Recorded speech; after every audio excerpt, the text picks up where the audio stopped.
Hi everyone, welcome to my channel Max Medicos. So today's topic is drug absorption. ठीक है, कोई भी drug जो आती है, मान लो कि वो गट के अंदर आ रही है, ठीक है, गट से तो गट के अंदर क्या है, यहाँ पे सेल्स हैं। सो इन सेल्स के अंदर वो कैसे एब्जॉर्ब हो रही है।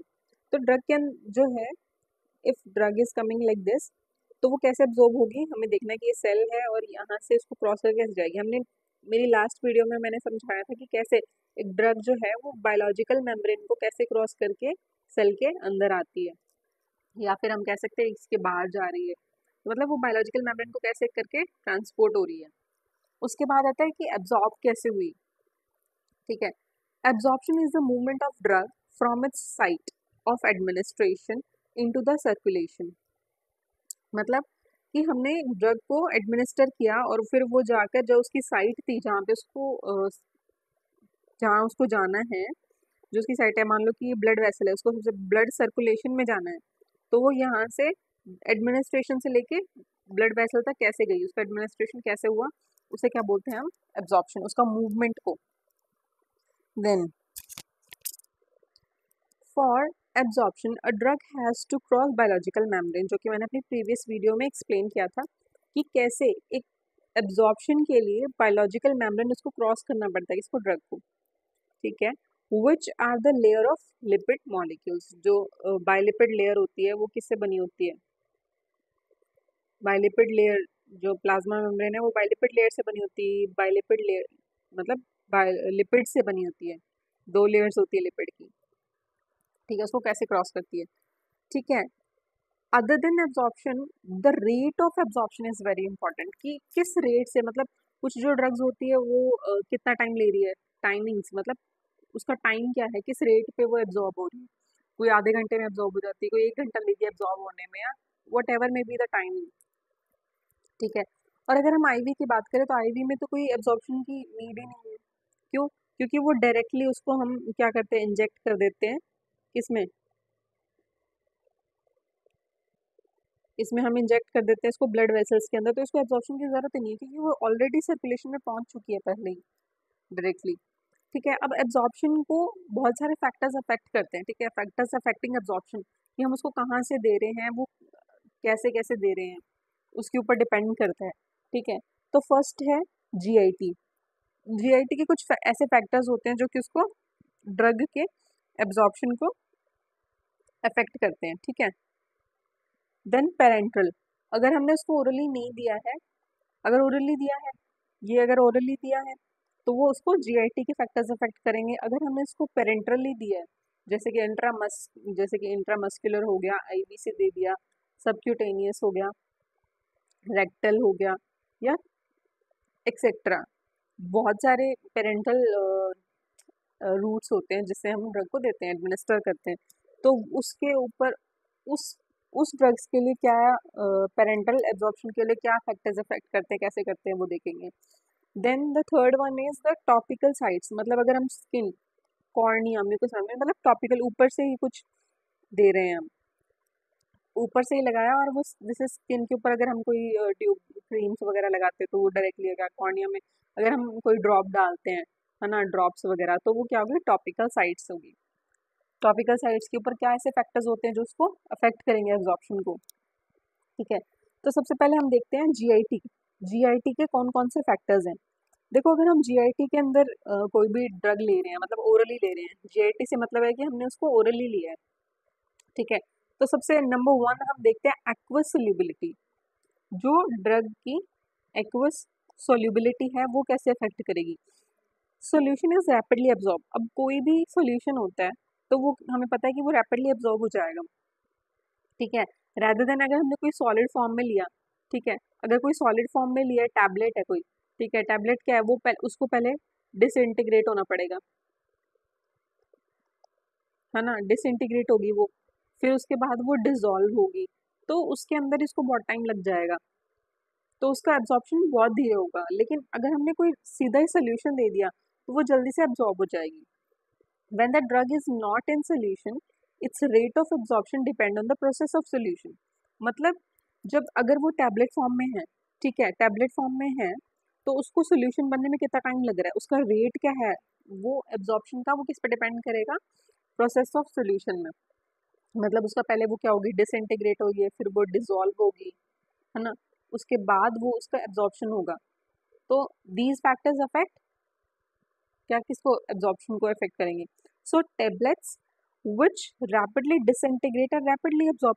अब जो डिसइंटीग्रेट जल्दी होगी, मतलब ये कोई टैबलेट थी, ठीक है, ये टैबलेट थी और ये डिसइंटीग्रेट हो चुकी है, ये अभी जितनी फास्ट डिसइंटीग्रेशन होगा इसका, वो इतनी ही जल्दी क्या हो जाएगी, एब्जॉर्ब हो जाएगी। देन फॉर्मुलेशन, फॉर्मुलेशन से मतलब है जैसे भी कोई भी हमें ड्रग बनानी है, ड्रग बनाने के लिए हम क्या करेंगे, सबसे पहले कोई केमिकल है, मान लो ये कोई केमिकल है जिससे हमारी जो कोई भी पेन किलर है या कुछ भी है, तो उसके लिए इसको क्या है, ये केमिकल है हमारा। अब इसको हमें एक डोजेज फॉर्म में लाने के लिए क्या करना है, डोजेज फॉर्म में लाने के लिए हम इसमें बहुत सारी चीज़ें डालते हैं, कुछ केमिकल्स और ऐड करते हैं, कुछ सब्सटेंसेस और ऐड करते हैं, जिसकी वजह से ये हम इसको डोजेज फॉर्म में लेकर आ सकें, ताकि इजीली इसको कोई भी ले सके। ठीक है, उसके लिए हम क्या करते हैं, inert substances use to make tablet like lactose, sucrose, starch, calcium, lactate etcetera में अफेक्ट द एब्जॉर्प्शन। मतलब कुछ इनर्ट सब्सटेंसेस होते हैं जिनको हम यूज़ करते हैं, क्या, इनर्ट सब्सटेंसेस जैसे कि लैक्टोज, सुक्रोज और ये सब, ताकि हम उसको एक टैबलेट फॉर्म में कन्वर्ट कर सकें किसी भी केमिकल को, ताकि कोई भी उसे पर्सन ले सके इजीली। ठीक है, तो उसके लिए हम ये सब सब्सटेंसेस यूज़ करेंगे, तो होगा क्या, इनकी वजह से ये जो है वो एब्जॉर्प्शन को अफेक्ट कर सकते हैं। Although these are the inert substances, लेकिन वो उसको इफेक्ट डाल सकते हैं उसके ऊपर। तो दिस इज व्हाट फॉर्मुलेशन, ठीक है, कैसे उसको इफेक्ट डालेगा एब्जॉर्प्शन पे। The third one is concentration of drug. अब ड्रग की कितनी कॉन्सेंट्रेशन है उस पर भी एब्जॉर्प्शन जो है वो डिपेंड कर रहा है, directly proportional to the rate of absorption. जितनी ज़्यादा कॉन्सेंट्रेशन उतना ज़्यादा एब्जॉर्प्शन। दैट मीन्स कॉन्सेंट्रेशन जो है वो डायरेक्टली प्रोपोर्शनल होती है एब्जॉर्प्शन की, जितनी ज़्यादा कॉन्सेंट्रेशन होगी उतनी ज़्यादा एब्जॉर्प्शन हो जाएगा। ठीक है, passive diffusion depend on concentration gradient. मतलब जो पैसिव डिफ्यूजन होता है, डिफ्यूजन क्या है, जब कोई मेम्ब्रेन है उसके थ्रू यहाँ पे मान लो ज़्यादा बहुत सारे मॉलिक्यूल्स हैं, यहाँ से हमारे पास इधर से ड्रग आ रही है, तो इसको इधर जाना है, तो ये मेम्ब्रेन है हमारी, ठीक, इसको क्रॉस करके इधर चलेगी, तो ये क्या है, डिफ्यूजन, डिफ्यूजन हो रहा है उसका। ठीक है, इधर से मतलब high concentration to low concentration में वो जा रही है, तो ये क्या, डिफ्यूजन। वो डिपेंड किस पे करता है, कॉन्सेंट्रेशन पे करता है। तो जितना ज़्यादा कॉन्सेंट्रेशन होगा उतने ज़्यादा डिफ्यूजन होगा, इसका मतलब उतनी जल्दी वो एब्जॉर्ब हो जाएगी। So drug given as concentrated solution is absorbed faster than from the dilute solution.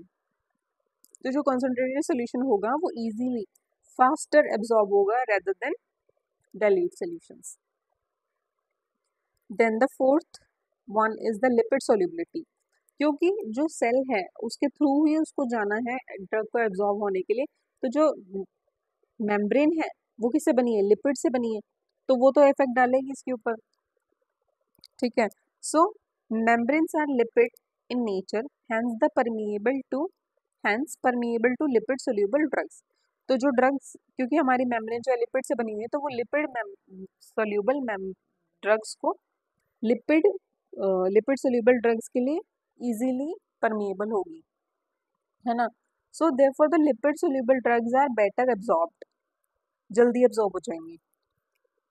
फिर extremely lipid soluble drugs are not soluble enough to cross the water layer adjacent to cell, so they are not absorbed। अब देखो यहाँ पे ये दो तीन sales पड़ी हैं, ठीक है, लेकिन क्या है, ये यहाँ पे क्या है, वाटर वाला, वाटर लेयर्स है यहाँ पे, ठीक है। तो अब कोई भी ड्रग अगर आ रही है तो वो इसको ही क्रॉस नहीं करेगी। अगर कोई बहुत ज़्यादा लिपिड, एक्सट्रीमली लिपिड सोल्यूबल है ना, एक्सट्रीमली लिपिड सोल्यूबल ड्रग जो है वो इसको, इन ये जो वाटर मॉलिक्यूल्स है इनको ही क्रॉस नहीं कर पाएगी, इनको क्रॉस नहीं कर पाएगी, तो वो सेल के अंदर नहीं जा पाएगी। So extremely lipid soluble drugs are not soluble in the, मतलब not enough soluble in the, sorry absorbed, not absorbed in the cell. Fifth one, surface area. Greater the surface area, rapid is the absorption. जैसे कि हमारी intestine वगैरह होती है, तो जितना अब अगर ये सिंपल होती तो इसका सरफेस एरिया क्या होता, लेस, और अगर इसमें वेलाइज है तो ये क्या होगा, सरफेस एरिया इंक्रीज। और जितना ज़्यादा सरफेस एरिया के कांटेक्ट में कोई भी ड्रग अगर आती है ना, तो वो उतना ही ज़्यादा क्या होगी, एब्जॉर्ब हो जाएगी। इसमें कम एरिया है तो इसके अंदर कांटेक्ट में कम आएगी, तो इसमें कम एब्जॉर्ब होगी और इसमें ज़्यादा। So therefore, the major absorptive site in the GIT is small intestine due to presence of villi. इसीलिए एब्जॉर्प्शन कहाँ होता है हमारा, स्मॉल इंटेस्टाइन, क्योंकि वहाँ पे विलाइज प्रेजेंट हैं, जिसकी वजह से क्या होगा, उसका एरिया जो है वो बढ़ जाएगा। Then the sixth one is motility of GIT.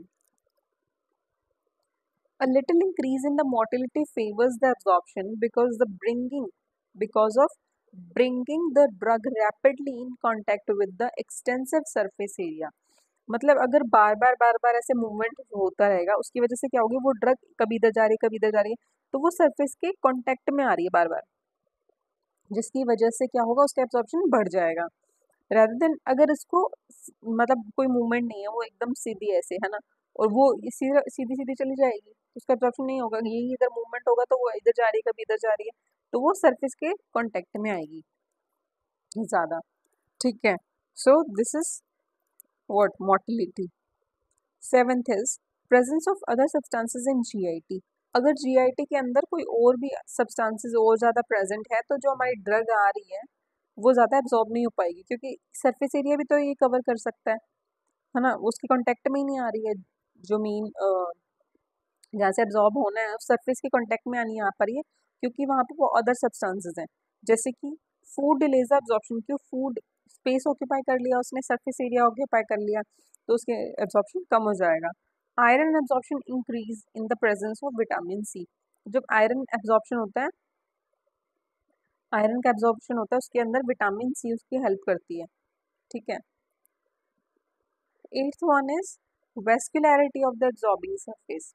कैसे, वेस्कुलरिटी मीन्स तो उसकी जो ब्लड वेसल्स, उसके अंदर ब्लड फ्लो कितना है, ब्लड सप्लाई कितनी है। So blood flow to GIT also affects the rate and extent of absorption. अगर यहाँ इस GIT से कोई भी चीज़ एब्जॉर्ब हो रही है, यहाँ से ऐसे जाएगी, तो उसे कहाँ एब्जॉर्ब होना है, ब्लड वेसल के अंदर जाना है डायरेक्टली, है ना, एब्जॉर्ब होकर। तो ब्लड वेसल जितनी ज़्यादा होंगी उतना ही ज़्यादा वो ड्रग को वहाँ से लेकर जा पाएगी। अगर ब्लड वेसल ही नहीं हुई वहाँ पे GIT के पास, तो सर्कुलेशन में आएगी ही नहीं, और आएगी नहीं तो उसका एब्जॉर्प्शन नहीं होगा, वो असर कैसे करेगी। ठीक है, ninth one, ionisation of drug and the local pH।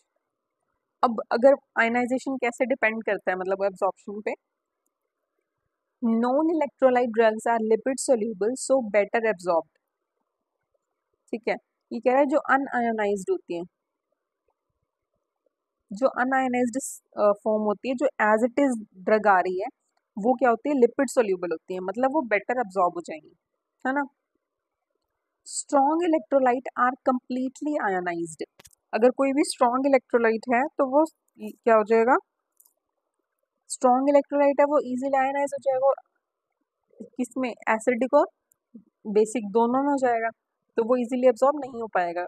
जो एब्जॉर्प्शन होता है वो किस में होता है, अनआयोनाइज्ड फॉर्म में। ठीक है, सो वीक इलेक्ट्रोलाइट जो होते हैं, आयनाइजेशन इज pH डिपेंडेंट, क्योंकि वीक जो इलेक्ट्रोलाइट्स होते हैं उनका आयनाइजेशन हो जाता है pH के ऊपर, है ना, अलग अलग pH के ऊपर उनका क्या हो जाता है, आयनाइजेशन हो जाता है, और आयनाइजेशन होने के बाद उसका एब्जॉर्प्शन नहीं होता है। ठीक है, तो इसलिए वीक जो है वो डिपेंड करते हैं pH पे। अब जो एसिडिक ड्रग्स होती हैं वो एब्जॉर्ब होती हैं एसिडिक में। इसका मतलब ये है कि सेम मीडियम में क्या होता है, एब्जॉर्प्शन। सेम मीडियम में क्या होता है, एब्जॉर्प्शन होता है। तो एसिडिक ड्रग जो है वो एसिडिक मीडियम में ही एब्जॉर्ब होगी, और जो बेसिक ड्रग्स हैं वो बेसिक मीडियम में ही एब्जॉर्ब होंगी। Only in unionised form, this is very important, कि कोई भी ड्रग जो है वो अनआयोनाइज्ड फॉर्म में ही एब्जॉर्ब होंगी। एग्जाम्पल, एस्पिरिन जिसका pKa 3.5 है, that is acidic drug, are largely unionised at acidic acid gastric pH and absorbed from the stomach. क्यों? एस्पिरिन जो है वो एसिडिक ड्रग है ना, एसिडिक ड्रग है, एसिडिक ड्रग है, और मैंने बताया कि वो एसिडिक ड्रग जो होगी वो एसिडिक मीडियम में ही एब्जॉर्ब होगी। ठीक है, तो एस्पिरिन कहाँ एब्जॉर्ब होती है? स्टमक में। क्यों? क्योंकि वो एसिडिक है, और जो पीएच होता है किसका? स्टमक का, वो भी क्या होता है? Acidic. Then basic drug atropine जो है, जिसका पीके है 10, are largely unionised at basic pH. वो अनआयोनाइज्ड क्यों है? क्योंकि उसको सेम पीएच मिल गया। जब सेम पीएच होगा तो वो क्या होगी? अनआयोनाइज्ड। ठीक है, सेम पीएच में अनआयोनाइज्ड और एब्जॉर्प्शन हो जाएगा उसका। इसीलिए जो बेसिक है, अब बेसिक गट का बेसिक पीएच कहाँ होता है? कहाँ होता है बेसिक? इंटेस्टाइन में। तो बेसिक जो है वो इंटेस्टाइन में एब्जॉर्ब होगी, जैसे कि atropine. For excretion opposite medium is required. Excretion के लिए हमें क्या चाहिए? अपोजिट मीडियम, और एब्जॉर्प्शन के लिए same medium.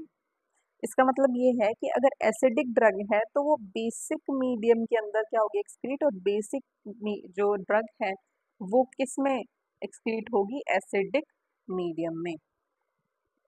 Then second one, अगर हम कोई भी ड्रग को पेरेंटरली देते हैं तो उसके अंदर क्या क्या इफेक्टर्स अफेक्ट करते हैं? आईवी है, आईवी को तो हमने डायरेक्टली इंट्रोड्यूस कर दिया है ना, डायरेक्टली इंट्रोड्यूस किया है ब्लड वेसल के अंदर, तो उसके अंदर तो एब्जॉर्प्शन हुई नहीं, नो एब्जॉर्प्शन, एब्जॉर्प्शन की कोई बात ही नहीं है।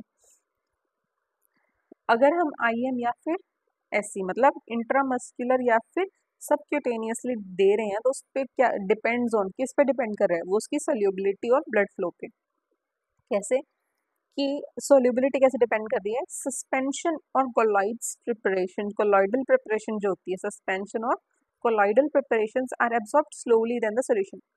सॉल्यूशन जो होता है वो होमोजीनियस होता है ना, वो इजीली एब्जॉर्ब होता है, लेकिन सस्पेंशन और कोलॉइड्स जो होते हैं वो कम एब्जॉर्ब होते हैं, स्लो एब्जॉर्प्शन होता है उनका।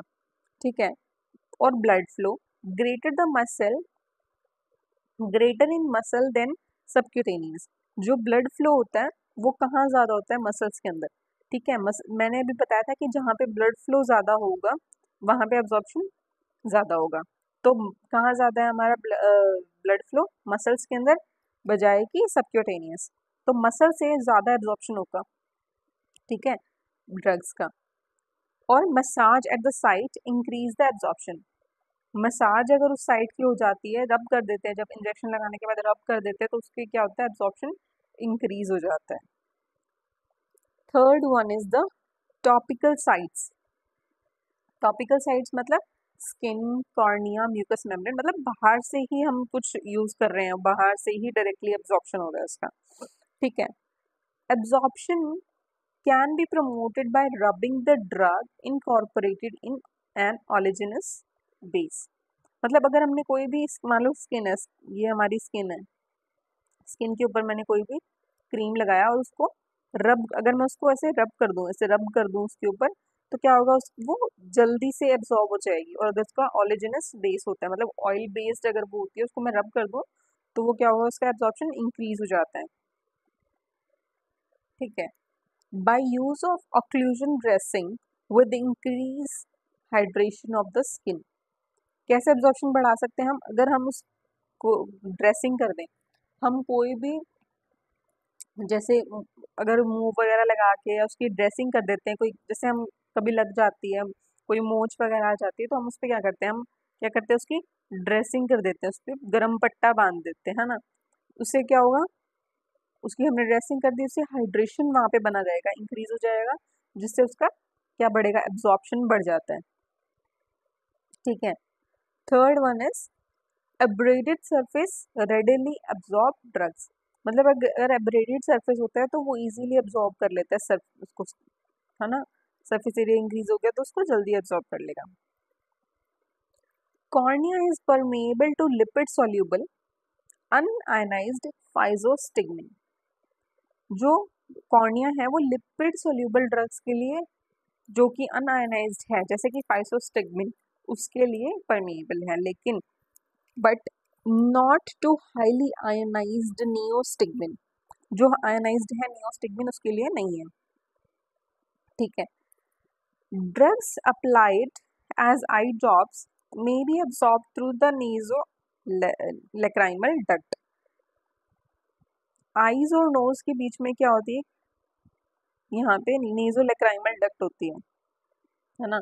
तो जो आईज के अंदर हम ड्रॉप्स डालते हैं वो उस नेजोलैक्राइमल डक्ट के अंदर जाके वहां से एब्जॉर्ब होती है और प्रोड्यूस सिस्टेमिक इफेक्ट्स, ठीक है।